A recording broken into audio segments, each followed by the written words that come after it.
All your favorite wrestling shows rolled into one.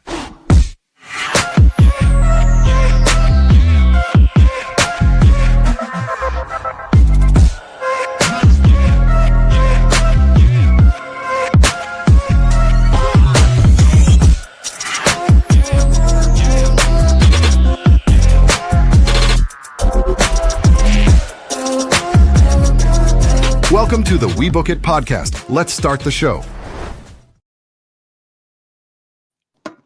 Welcome in, everybody, to a brand new episode of your Sunday Night Stunner. That's right. It is the We Book It podcast right here on the We Book It Network. And this is your Sunday Night Delight episode. Listen, I'm your host, Virgil here, the former booking world champion. But guys, I am in the presence of greatness, sheer dominance. Let me list off the amount of accolades. He is the host of your Raw Dog Monday Night podcast. That's right. He also happens to be one of the best damn baseball minds in the game today. He also represents Mizzou anytime that he can.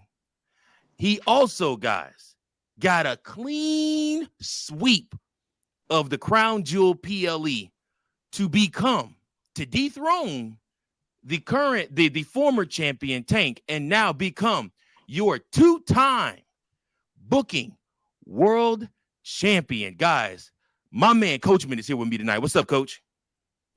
Virgil, first off, thank you for that wonderful introduction. It was a hard-fought battle. For folks that weren't watching or want to paint a picture, it was a fatal five-way between the five of us. Frito's eliminated himself pretty early. He was, let's be honest, he was drunk already. Yeah, so he eliminated himself pretty early. And then while me and Tank were battling in the corner, we had Virgil and Sir Claudius battling, and Virgil threw Sir Claudius over the top rope to eliminate him, and now it was just down to three. And while Tank was over on the side, I came in. It was me and Virgil one-on-one. And my friend, I'm sorry, I had to pin you 1, 2, 3 for the count. It came down to that tag team match. Yeah. And, sir, it was a good one. Yes, sir. So we crown a brand new booking world champion, that being Coachman. Congratulations to you. Congratulations to Tank. His first reign was honestly not that bad outside of him constantly messing with me. Longest, as you know what, as long as Sir Claudius didn't win, I'm actually okay. I'm all good. So, because fuck him. I mean, it just is what it is, like I said. So as long as he didn't win, it's all good. Like I said, I'm happy. I'm excited. I'm excited for you. You were a great booking world champion before you are one of the greatest minds that I know. So, like I said, and you get this right with the picking a lot, man. Like I said, so I listen to you when you do our Raw Dog Monday Night show, and a lot of the things that you think about or the things that you kind of plan or try to paint the picture of a path to go, a lot of times that stuff ends up happening. So, like I said, Coach knows his stuff, guys. So, like I said, when you're listening, make sure that you listen and pay attention, because he knows what he's talking about when we are talking in the We Book It. When we are booking picking our winners and losers for these matches, because he knows what he's talking about. That's high praise. That's high praise. Absolutely, man. Absolutely. With that being said, Crown Jewel was the perfect rebound from WrestlePalooza. Crown Jewel to me literally epitomized everything that WrestlePalooza was supposed to be, but just could not live up to because of the hype. Great show, only 5 matches, but so much drama in between the matches, and they all advanced storylines to keep you guessing on what's going to happen on this week's television. What did you think overall, and what grade did you give? I thought overall, obviously so much better than WrestlePalooza. Sure. Like 10 times better. But overall, I think it was really solid. I think my one complaint about it would be the Stephanie and Tiffany match, because of how short it was. Yeah. And I know a lot of people are upset that the street fight actually went longer than it was supposed to. Sure. And that took away from their time, because you don't want to take away time from Styles and Cena. No, you can't. Especially after that masterpiece that we witnessed. Oh yeah. So it is a little sucky in that perspective, and I think the street fight could have been maybe I'm nitpicking here. I think it could have been a little bit better, but still not bad. How long it took though is what I didn't like about it, and then it taking away from Tiffy and Stephanie. But Cena and Styles, I was on the edge of my seat the entire time. Yep. And like I literally woke up to a notification saying that Crown Jewel was starting, and I was like, okay, well, I'll just have it on. Like, I'll kind of listen. I'm not going to pay much attention. I kind of was listening to the commentary, watched a couple moves, but the minute Cena and Styles started, I was up, I was ready, I was on the edge of my seat watching. Literally, I was on the edge of my bed watching that match, and they said it perfectly at the end there. It was a love letter to wrestling fans. Yeah. The TNA references, the Bullet Club reference, just everything in general. The references to these guys' greatest rivals that they faced. It was perfect. Yeah. And you know what? It's great because it did need a build. Like AJ was honestly right when he said this match doesn't need a build, because there is the story is already there. These are two of the greatest of all time in the ring for the very last time. One is retiring at the end of this year. One is retiring next year. Like I said, you understand that you won't see this for much longer. And so that helps you be able to appreciate exactly what they did in the ring and the match that they put together, and the paying homage to Randy Orton, the paying homage, to Samoa Joe, the paying homage, to all the different athletes that were some of their greatest rivals that they had to fight all throughout their careers. And they went out there and they put on one hell of a match, man. And match of the night. John Cena has two matches this year that are very, very capable of being match of the year candidates.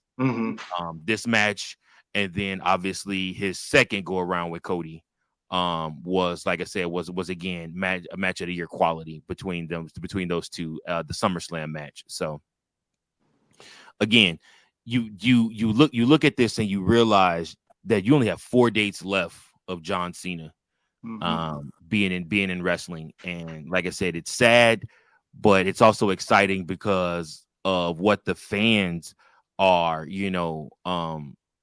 hinting at or wanting for, and Triple H is giving in. I mean, he's listening to the fans. I mean, they, like I said, they're giving the fans what they want.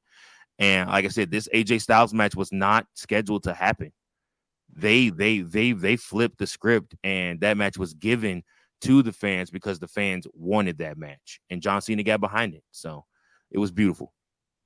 Yeah, and also, I mean, this is not to be a little negative about it, but it also just makes that WrestlePalooza match with Lesnar pointless. Yes. I mean, don't get me wrong, pointless to begin with, in a way, but yes, now it just makes it even more pointless. There's no why would you sacrifice one of John Cena's dates just to make Lesnar look like the monster we already know that he is? Yeah. I could see if that went to somebody like Obafemi that did something like that. Like, that's how you bring Obafemi on the roster. Like I said, by beating John Cena, but like, and Lesnar's kicked John Cena's ass plenty of times. Like, John Cena, I think only beat him once out of their whole careers. So I mean, it didn't do much for me. And then the story's dead now because Lesnar is the questions are, is Lesnar with Heyman and what are they doing? It has absolutely nothing to do with anything with Cena. Cena's moving on to something different. Yeah, it just pointless stuff. And then continuing with Crown Jewel, the recap, I thought the tag team match between Rhea, Io, and the Kabuki Warriors was really solid. Crowd was hot during that match, and rightfully so, because Rhea's in her home country. And then even the main event with Seth and Cody, I thought that was what I liked about it was that these guys pulled off moves that we haven't seen before, or I guess higher intensity moves that they to like their finishers. I mean, Cody did a crossroads off the turnbuckle. Seth delivered a stomp from the turnbuckle. Seth did a coast to coast headbutt. Yep. Like that's the kind of matches where it's like that's the lay wrestling fan may not understand it, but the guys that know the psychology of it, that's telling a story of they know that they can't beat this guy one-on-one. They have to, with their normal moves, they have to expand and get a little crazy. Yeah. And that's why it delivered so much with that in that match. It was because they delivered moves that they knew weren't going to get the job done. They had to step their game up. Absolutely. And you know what? I always loved matches like that. Originally, matches like that where they go all out were scheduled for like WrestleMania. Like those were the moments where you did the false finishes, where you did like, oh man, like I've never seen the Undertaker go to the top rope before. He's pulling out all the stops to try to beat Batista, and like he's going to the top rope to try to beat him, and then Batista spears him in the air or spears him through a table immediately. Like, I mean, you know, those types of things that you saw were reserved for WrestleMania. So to see them pull it out at Crown Jewel, I know. This pay-per-view did more to make that men's Crown Jewel championship mean something than last year's by far. Yep. Cody's the inaugural, and everybody kind of figured he was going to get it. You know, like I said, and there's a story to tell there about how Gunther can't beat Cody or whatnot, and they'll tell that story one day when those two fight. I mean, that could be a WrestleMania match in itself, Cody versus Gunther. Like I said, because he's been off TV for far too long. You know, like I said, so you know he'll be coming around soon, especially with we're ending the year and we're going to start the move towards the Royal Rumble. But you know, we this match meant something. Seth walking and talking to the camera after as the PLE is going off, where he's telling him he's the king of this shit. And you know what I'm saying? And he does this, and he told you guys. He's in the camera talking this mess. Kind of how Roman was like 2 years ago, you know, where he was like, I'm tired. Yeah. I'm head and shoulders above everybody else. Like he cut that extra promo. Like Seth cut his I'm head and shoulders promo, as what I'll call it, I guess, referred to it as, but like his head and shoulders promo, you know, where he was just like, I'm the king of this. I'm the best. The vision isn't for me. That's for them. I don't need them. They need me. Like I said, and you know, and that's telling the story in and of itself, because eventually these dudes are going to turn on Seth Rollins.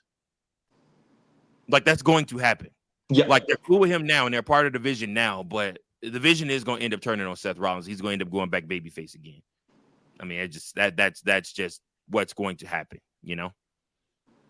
Or do you think that the Bronze are going to be the baby faces? Well, in order for the Bronze to be the baby faces, Seth would have to turn into a maniacal asshole, which he's very capable of being. Right. It just kind of depends. I mean, like I said, Bronson Reed beating Roman Reigns, pinning Roman Reigns, is huge for his career. Roman Reigns being willing to take that pinfall for him gives back to the business and allows Bronson to be a big time player. And what's crazy is this little feud that those two have going on, you could have just as easily made that Braun Breaker. Yep. And it would have made just as much sense, because Roman Reigns, for lack of better terms, I mean, I know we refer to Cody as QB1 and he's the top guy and all this other stuff. Which the other story that they're going to tell on SmackDown is Randy kind of looking at Cody like, you lost, bro. Like, technically Seth's QB1 now. What do we do from here? Like, you know, like where do we go from here, kid? Like Randy's still looking at Cody like he's that kid, you know? Yeah. Versus, like I said, but on the Raw side, Braun Breaker, you clearly could tell, is going to be a major player. This is probably the last WrestleMania where he's on the undercard. After this, once they do the split up with the Vision, he's going to be fighting for the world title. I mean, that's just what it is. Bronson Reed is a little different. I don't know where he goes once the Vision breaks up, but I mean, he's had some stellar matches under them. I would not be surprised if after this PLE, maybe not Survivor Series, but maybe Saturday night's main event is coming up in a couple weeks. I wouldn't be surprised if they schedule a tag team match for the championship with those two. Please get the fucking belts off of the damn. Oh my gosh, bro. It's so annoying to watch them carry those titles and never defend them. Never. Mm-hmm. Couldn't agree more. I just it pisses me off so bad because I'm just sitting here like, bro, you never defend these titles. You've been champions now for I think like over 100 J's now, and you literally only had one title defense. Yep. One. What's the point of giving them the belts? The New Day actually were doing something with them. At least they were cutting promos and meaning something. Yeah, Raw tag team division is down bad. SmackDown tag team division's up. I mean, yeah, absolutely, and that's another thing. The MFTs, coming out and resurfacing on SmackDown in Australia meant a lot too because they linked up with the Wyatt Six, and these guys are about to have an all-out war. Like, it's going to be nuts, and I can't wait. Also, to our viewers that were watching the Friday night SmackDown Lowdown, Hoedown, Bring It Around Town, Man Down show on Friday. Back it down, bring it around. Yeah. Lay it down. I made a joke about the face paint that they came out wearing. That was ignorance on my part because after looking at it and doing some research, that was actually them paying homage to Tama Tonga and Tongaloa's Gorillas of Destruction days with the face paint. So I apologize for that mess up and that ignorance in the comment. So it makes more sense now with the face paint. Yep. Absolutely. But it still was off-putting because, again, a lot of people don't know that, You're right. Like I said, like they just don't know that's what they were doing. But I mean, if this is how they're going to look moving forward, I mean, fine. But like I said, you should have Cole or somebody give some backstory to the viewers at home on why they're wearing this, or have them cut a promo on SmackDown and ask why they're wearing this face paint or why they're doing what they're doing. So, yeah, it makes sense. Like I said, but all in all, Crown Jewel was a great PLE. Hopefully they build off of this. Saturday night's main event isn't considered a PLE. It's a glorified house show, except for the one with John Cena. That one's going to be major. But outside of that, Saturday night's main event is nothing more than a glorified house show. So, like I said, I don't count those. But so the next PLE will actually be Survivor Series, where Coach will defend his booking world championships. We begin to build to Survivor Series. And question, the problem we have here is Roman Reigns told his cousins that he doesn't want to see them till Christmas. That's specific. So if that's specific, not only is he back treating their lives, which is hilarious, but since that's so specific, I think that leads to you knowing or noticing that he's probably going to end up building his own team to War Games, and it will not include the Usos probably. Right. And that is intriguing. I can get behind that, of him kind of doing the Cody-esque WrestleMania 40 story of building his Avengers team. Yeah. To go after. And I think that's people are talking about the character development with Roman. I think this will bring even more character development when he tries to recruit people and they're like, you've made my life or our lives hell during the COVID era or when you were in your title reign. Why should I join you? Him having to go to CM Punk again, him having to go to LA Knight. I mean, come on. Like, come on. And then LA Knight and CM Punk don't get along. Those two been fighting. Yeah. I mean, like I said, it's perfect. Perfect. The story that you're getting ready to tell of Roman Reigns having to go have conversations with people that he really doesn't want to have conversations with. He really doesn't like CM Punk. Like Joe and Phil may get along in the back. They may not get along in the back. But Roman Reigns does not like CM Punk. The only person that I would tell you Roman Reigns probably doesn't like as much as CM Punk is Cody Rhodes. I'd say Seth Rollins more. I think there's a love there. Like that's still his little brother. Like if push came to shove, if you lined the three of them up and you said, okay, Roman, you got to choose. I think he would rather be partners with Seth than those two. And I could be totally off on that. But then again, Seth literally did everything in his power to kill Roman Reigns' legacy or try to kill Roman Reigns' legacy with the bloodline and everything like that. And I mean, he literally joined Cody Rhodes. So you might be right in that. And then, of course, he'll never forgive him for ending the Shield. Yeah, I think that's the whole point for Roman's character is he will never, even when he gets his revenge against Seth, like he did at WrestleMania 40, it's still not enough because if you think about it, that was Roman's first betrayal, the first time he was betrayed, and your first one always cuts deep. Always. And I think yes, he does hate Cody. I think there's a little bit of the respect angle there of like, okay, you beat me, I respect that, but I still don't like you. Right. And then who knows with CM Punk? That one's I think he just hates him. Yeah. I don't like you. I don't like anything about you. I don't like your attitude. I don't like how you talk. Everything like that. Yeah. Like, hey, he was going ham on CM Punk when they had to negotiate for last year's War Games. Like, could you imagine trying to put them two together again? Like, but this time it's for the greater good of beating up Paul Heyman's guys. And now Paul Lee has to go and recruit another dangerous alliance to go to War Games. So we'll see what happens, man. We'll see what happens. But yeah, man, we're going to click over to we're also going to talk about some other stuff coming out of news coming out of this week, out of a newsworthy weekend. But first and foremost, we got to watch who to watch for in wrestling.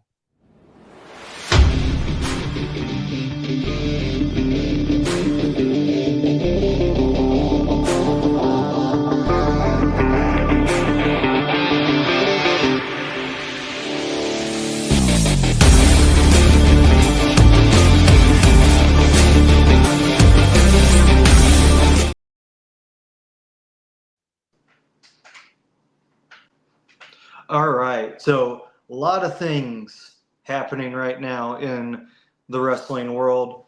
And I'm looking towards, once again, the NXT world because there was some major news happening, and that includes an injury. And we're looking at the women's division for that. At a house show this past weekend, the NXT Women's Champion, Jacy Jayne, was injured during a match. Now, there are speculations that it is not as bad as they feared. However, there is also the rumors going around that it is as bad as they feared, to where she might have to relinquish that title. There has been no news yet, but the feeling is that there will be some kind of announcement Tuesday on NXT, which, fittingly enough, there is a battle royale for the number one contender for the NXT Women's Championship that will also be happening on NXT, which will include TNA knockout superstars. So that is very interesting to watch for there. As on the men's side, we did see Obafemi come back and into the house shows this week and was entertaining as ever. Doesn't seem like he's ready to go on to a rematch yet for some reason. But that is because of somebody else. And he's been causing some problems for the NXT men's division. And he's just trying to make a name for himself. But he's got a big match on Tuesday against a AAA superstar. That is one Lexis King. Because he actually battled with Obafemi in the house shows. And from what people have said, he held his own pretty well. So possible big things coming for Lexis King in the near future. We'll see if those rumors come to pass this Tuesday when he is in his singles match. So once again, NXT is doing some great things down there, and they're going to keep it going. I just know they will. And that's who to watch for this week in wrestling.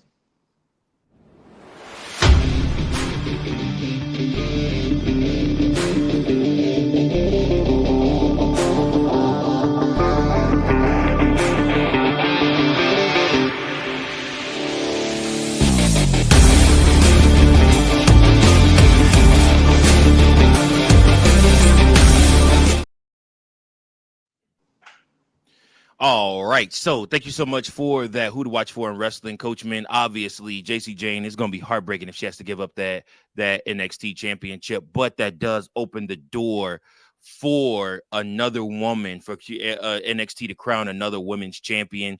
There's a lot of women in NXT, man. Like I said, I cover NXT every week. There's a lot of viable champions in NXT. Do you go ahead and give it to Jordan Grace? I mean, like I said, she's been moseying around there for a while.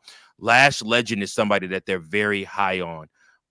And then of course, like I said, we all know who the obvious choice is.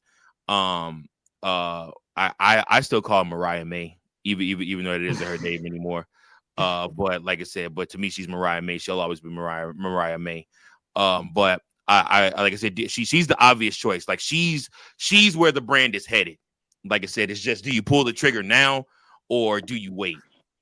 I think they're going to have her win. I think they're doing the Ricky Saints route with her. They're going to have her win the Women's North American title, have her have a run with that just to kind of test it out. Yep. And then once they feel good with that, then they'll make her the Women's NXT champion, because they are building a rivalry with her and Sol Ruca right now, which could mean that, I've heard rumors of this as well, is that Sol Ruca could be making a jump to the main roster as well. Yeah, they have high hopes for Sol Ruca too. She'll definitely be in the Women's Royal Rumble match this year. Like I said, so I mean, like I said, so you'll see her there, but yeah, it's going to be very entertaining to see just what she can do. But yeah, from there, let us move over to our reactions to Bound for Glory. So, the TNA side of things. So, as you guys know, I've basically been covering NXT and TNA because the two have been blended, connected, tied at the hip for the better part of the last year and a half, really, ever since Joe Hendry showed up on or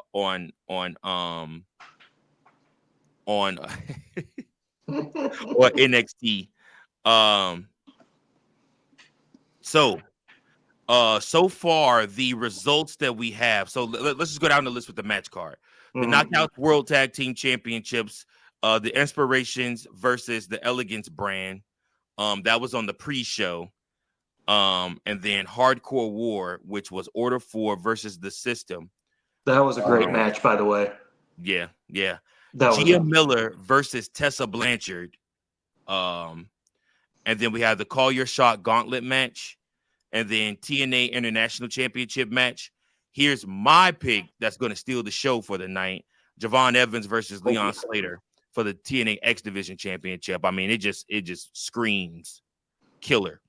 Then the TNA Knockouts World Championship match, Indy Hartwell versus Kaylani Jordan. I don't think, which sucks for Indy because I think originally she was probably going to win the championship, but I don't think they're going to take that title off Kaylani Jordan, especially if Trick Williams is going to end up losing at the end of the night. I think they'll keep some NXT presence there.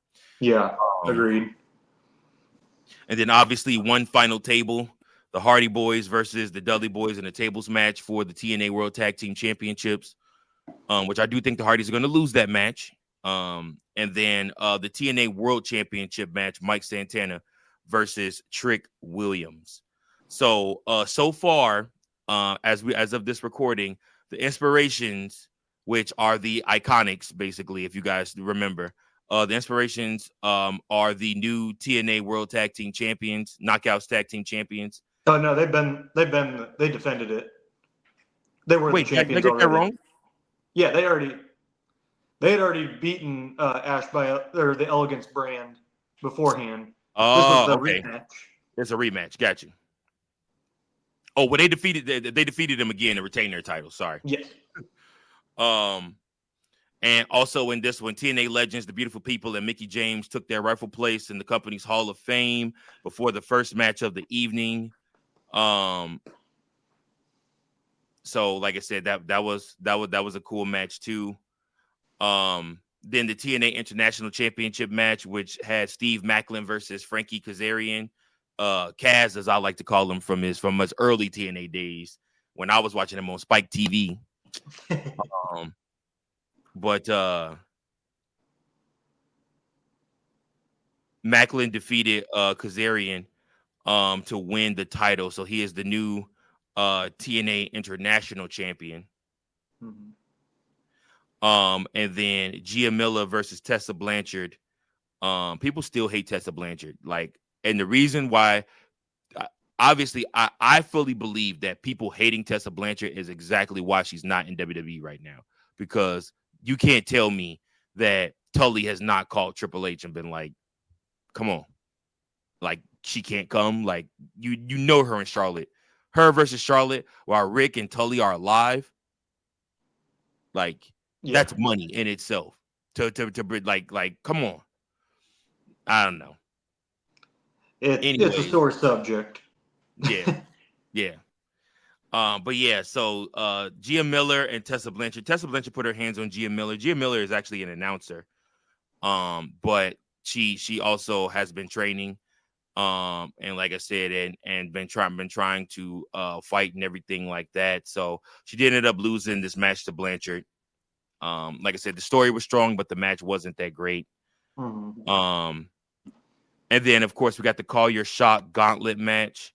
So Li Yang Lee, Mara Sade, Ryan Nemeth, Nick Nemeth, Cedric Alexander, Rich Swann, AJ Francis, Travis St. Williams, BDE, the Rascals, which is Zach Winch, Trey Miguel, and Myron Reed, Danny Luna, Eric Young, Jake Something, Rosemary, Hometown Man, Zach Clayton, Frankie Kazarian, Santino Marella, Matt Cardona, and then Mance Warner. So it was an annual intergender over the top rope battle royal for a title shot of the winner's choosing, whenever and wherever they please. So, and of course, Nemeth and Kazarian were dual winners. So you already could tell if you know this, if you've seen this, both these dudes are heels. So if you see this, that easily tells you Mike Santana is winning the TNA World Championship, because both these men want the TNA World Championship. It's going to set up a triple threat match where Santana's the babyface and he beats both of them. I will. After that result, the crowd was not too happy with that result. By the way, they were chanting some obscenities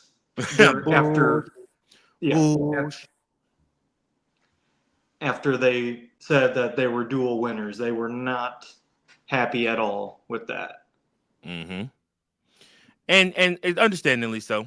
So, next up we had the Knockouts Championship match, which Indy Hartwell versus Kaylani Jordan.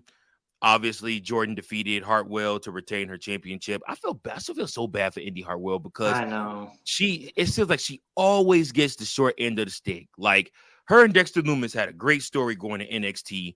She gets to call to the main roster. They do nothing with her. They end up shipping her out. She ends up going to TNA. She makes a new name for herself. She's also wrestling on the Indies, making money. But like it always seems like she's like the bridesmaid, but never the bride, man. You know, Agreed. That's for her because she really is good. She's great. Yeah. So next up, Hardcore War, Order 4 versus the System. This match was won by the System. When Eddie Edwards delivered a barbed wire wrapped Boston knee party to the Order 4 leader for the win. So, like I said, it was a pretty decent match there. So, and I suspect decent. I thought it was great. I loved it. Well, like I said, I'm a little harder impressed with matches sometimes than you. But then again, you could be a tough critic too. Like I said, when you think something stinks, you let it be known. I'll call it out. I'll call it out. For sure. When I'm just watching a match and I'm fully entertained, like even if it's like stupidity and like just pointless stuff, as long as I'm entertained with it, I'm gonna be bought in. And that was kind of what this match was. It was pointless in a way, but it was entertaining, and I'm okay with that. Yeah. And that's all you can ask for. That's all you can ask for. The Dudley Boys brought out Brother Runt with them, aka Spike Dudley.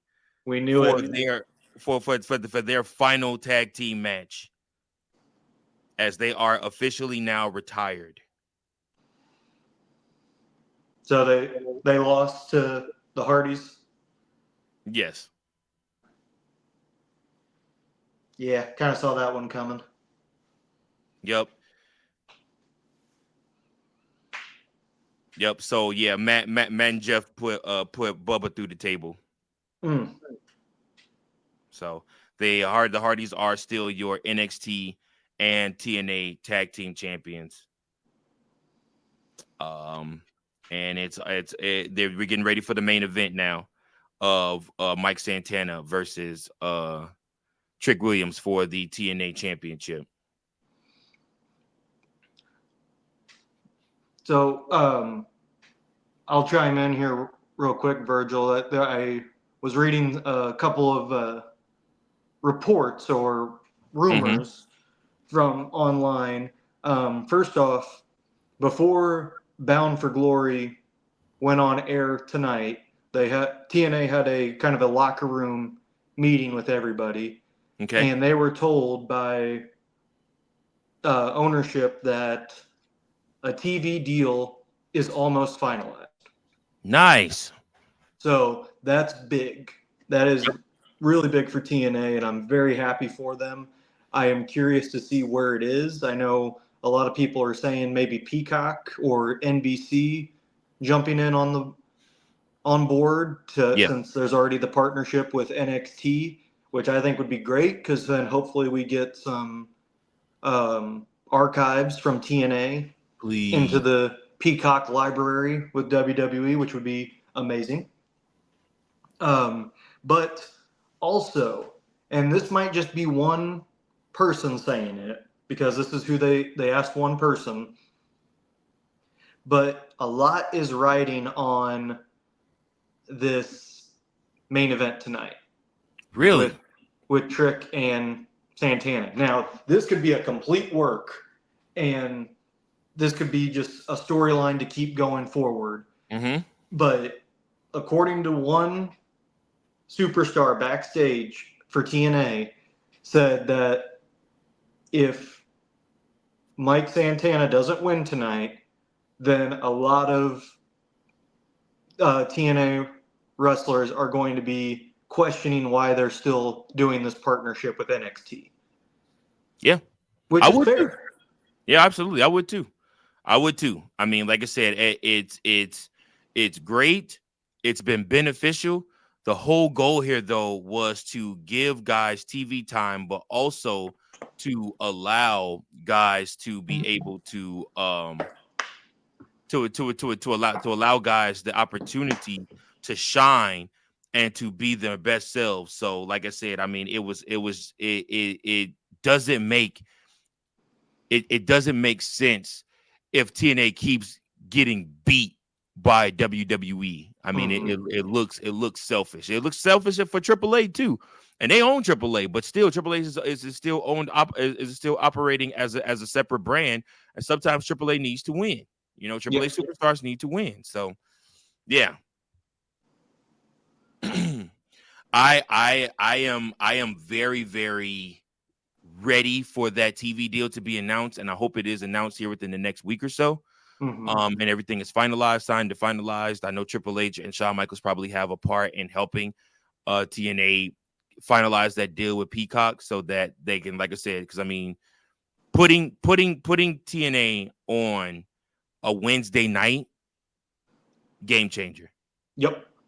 Like I said, because you know Tuesday night is going to hype up Wednesday night, and you're going to continue to see this partnership, and they're literally going to try to ice out AEW. I mean, that's pretty much what's happening here. WWE is a full-scale assault trying basically to ice out their competition. They either buying up the other wrestling properties or they're icing them out. So, yeah, that's what's happening. One thing I did want to talk to you. The last thing, a couple. There's two things, but they kind of coincide. First and foremost, let's talk about the creative changes. It was announced that that WWE would be keeping Brian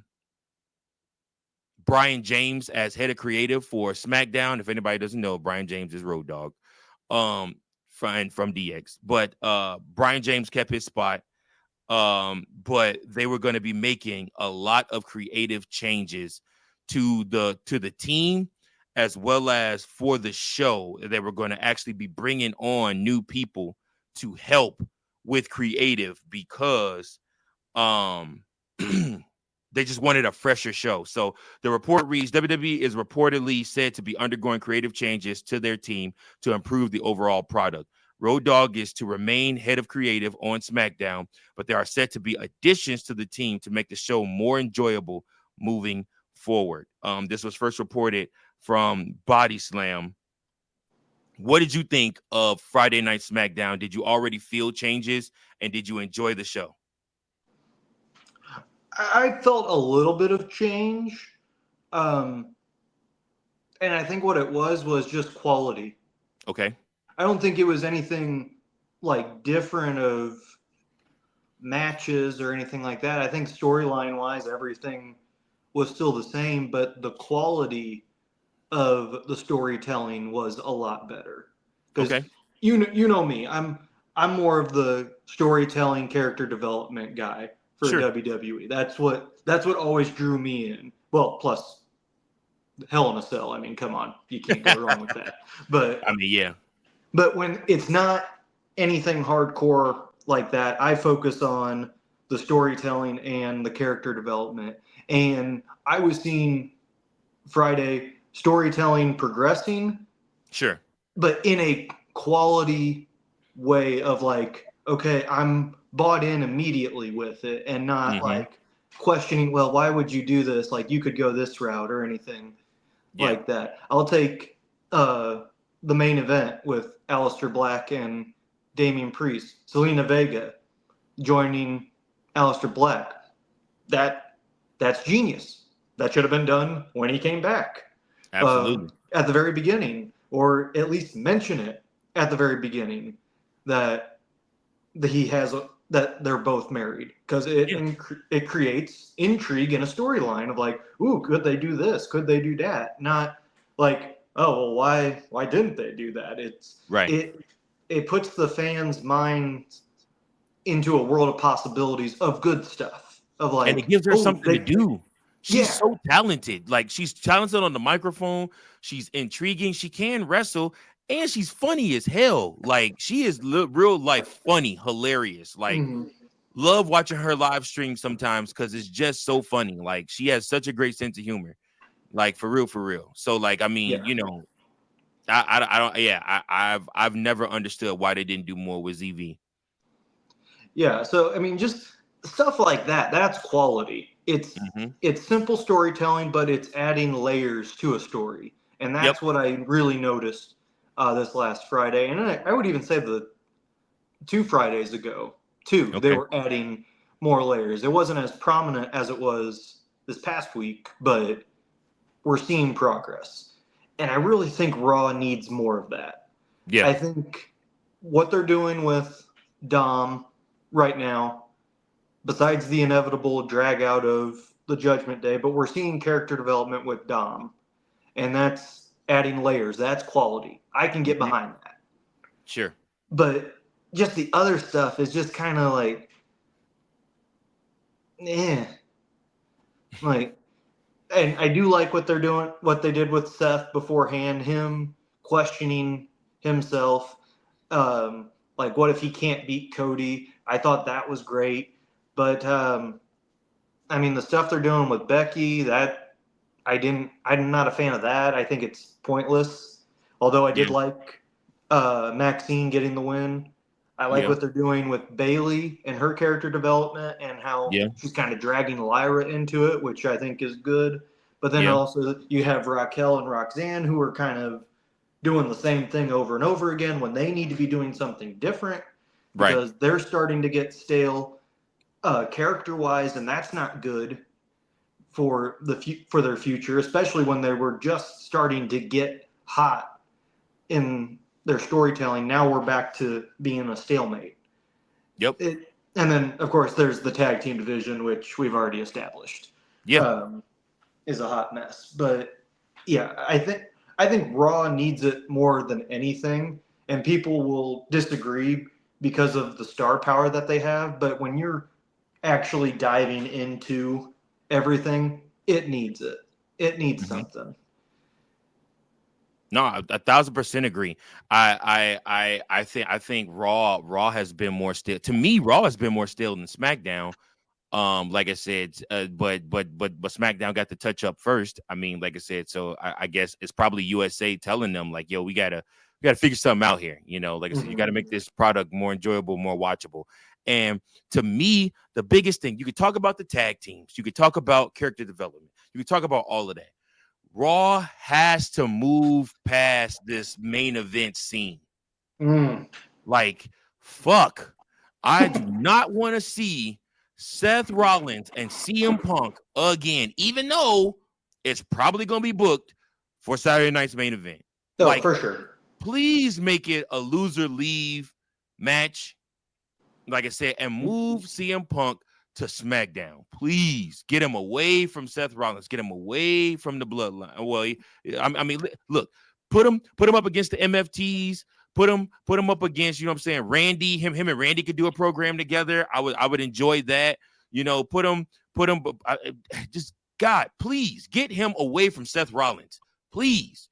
I get it. I understand. You know what I'm saying? Like I said, but like make the stipulation like Punk, we do this one last time, and the loser leaves, the loser switches brands. And literally, like I said, bring out the contract, and because then that also opens up a spot for you to make a trade from somebody from SmackDown that needs a new coat of paint to be able to go over to Raw. And it just freshens everything up. But you got to change out this main event scene.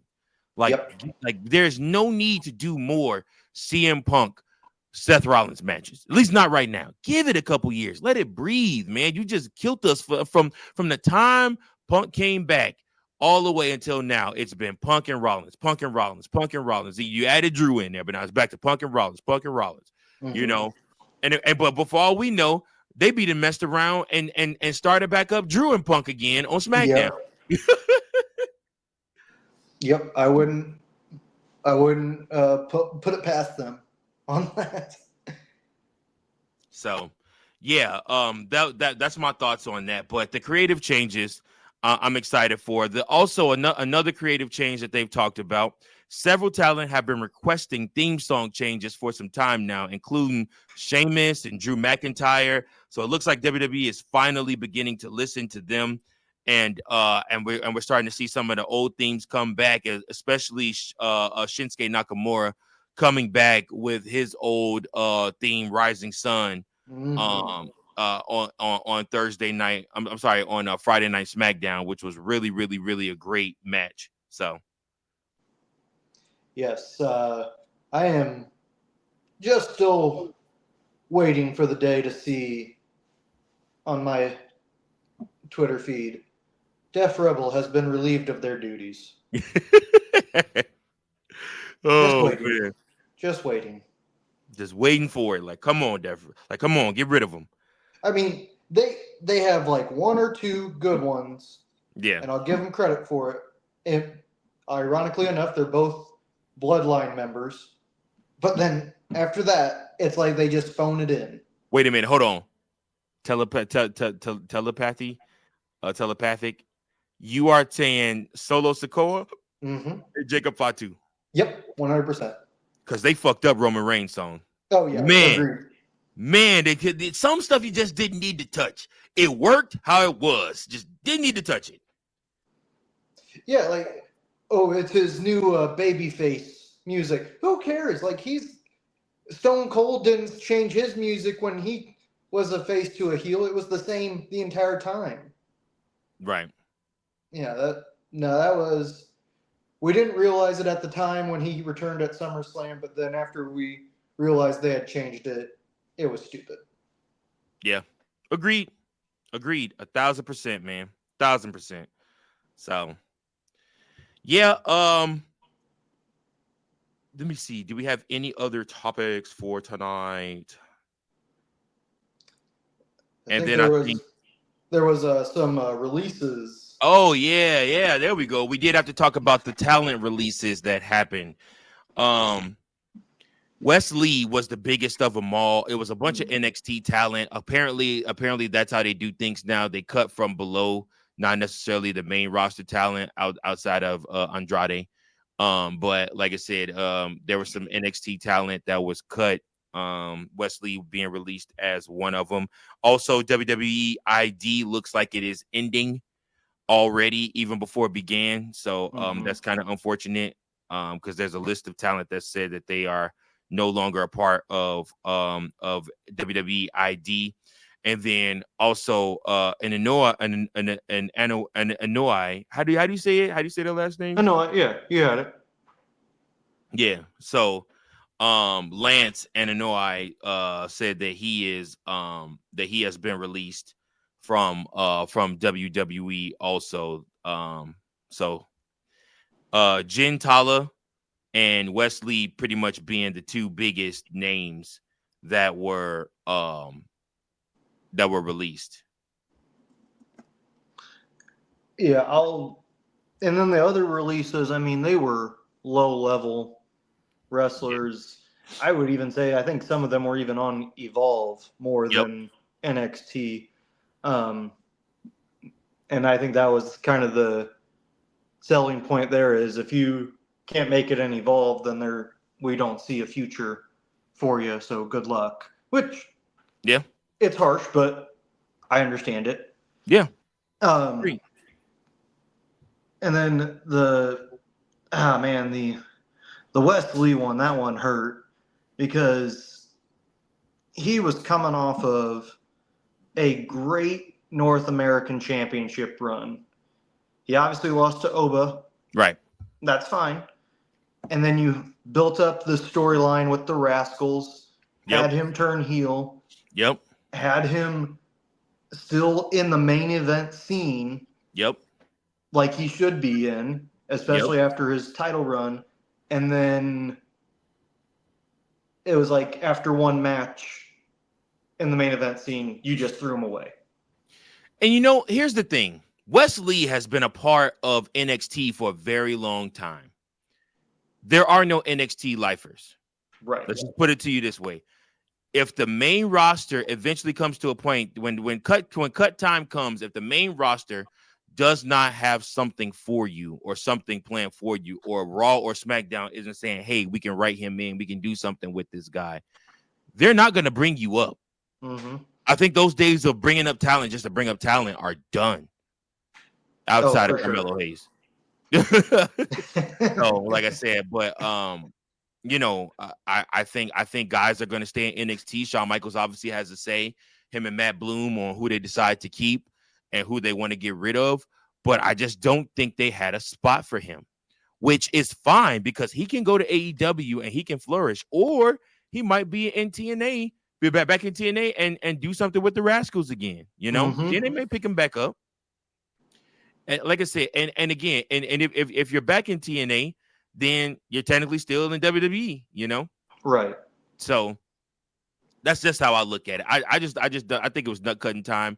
You need to cut some costs, some budget stuff. So like I said, they cut him and they just didn't have anything for him on the main roster. I mean, him and Tony D'Angelo are like probably the longest tenured NXT guys, you know, to me. Like I said, they just never got that call up, you know. We're still waiting on Tony D'Angelo to make his quote unquote, dude's supposed to be making his debut on SmackDown. It never happened. Right. That too. Yeah, doing budget cuts, you might as well cut those ticket prices while you're at it. Jeez. Oh, God. Yeah, you ain't wrong. I know. You ain't wrong. You're not wrong at all. So, all right, y'all. Let's get to it. It's time for Frito's Fave 5. Frito's Favorite 5. Sponsored with Virgil. Ooh, I like that. Hey, Virgil, hit my music. Oh. Pop a Zen real quick. You guys are the best. And I'm going to give you our top 5 right now. First, coming in at number 5 on the list. The first talent that I want to talk about had themselves a really, really, really great match at Crown Jewel. First person, Stephanie Vaquer. Stephanie Vaquer in the one calendar year of 2025, NXT North American Champion, WWE NXT Champion, come over, wins the Women's World Championship. Then on top of that, wins the Crown Jewel Championship, all in the same calendar year. Triple H has put the rocket on her back, and we've got to give her credit for that. Next up, number 4, Big Bronson Reed picked up the victory against Roman Reigns, the biggest victory of his career. Roman Reigns paying it forward in the business and allowing Bronson Reed to get the win here. And listen, there is nothing nobody can do about it or say about it because it's totally worth it. He is one of the best. Next up, I want to give a shout out, but before I go to my next one, I want to give a shout out to Big E, who told this week on Stephanie McMahon's podcast that his career is basically behind him in ring. So big shout out to Big E on that one. I always wanted to mention, I meant to mention that as an honorable mention. Next up, I want to give a shout out to none other than Zelina Vega and her man, Aleister Black, for forming unity on television, beating Damian Priest. I love it. I love it. I love unity. I love it. I love it. I love it. Hopefully it leads to something more. And like I said, I'm hoping that they give Aleister Black a run with the championship because Lord knows he deserves it. Next up, coming in at number 2, we have to talk about him. We got to talk about Seth freaking Rollins. Finally scratching that itch, getting the monkey off his back. What do I mean? Seth Rollins has never beat Cody Rhodes before, up until Crown Jewel. At Crown Jewel, he finally got that monkey off his back. He beat Cody Rhodes, pinned him in the ring, 1, 2, 3, proving that he's the best. He is QB1, and this is his show, not Cody's show. And then last but not least, Coach, I know you're going to dock me points for this. Maybe you might not. You might agree with me. But I have to give number 1 spot to 2 guys.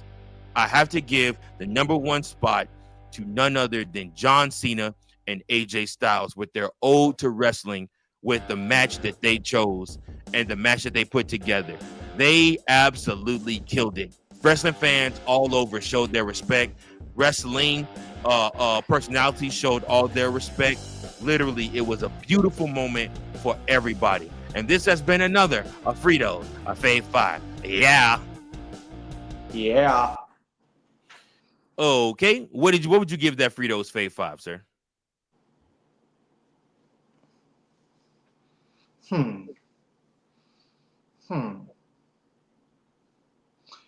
You know, I don't like when we do A and B's. I know. With this. However, because of the masterpiece that those two gentlemen put on, I will allow it. Okay. Because you can't have one without the other in this case. I don't think so. They are intertwined together with this match, and it was glorious and beautiful bringing a tear to one's eye. Absolutely. As for the rest of your list, yeah, that was pretty straightforward. Let's be honest, that one was the rest were straightforward. You get an A in my book. Yay.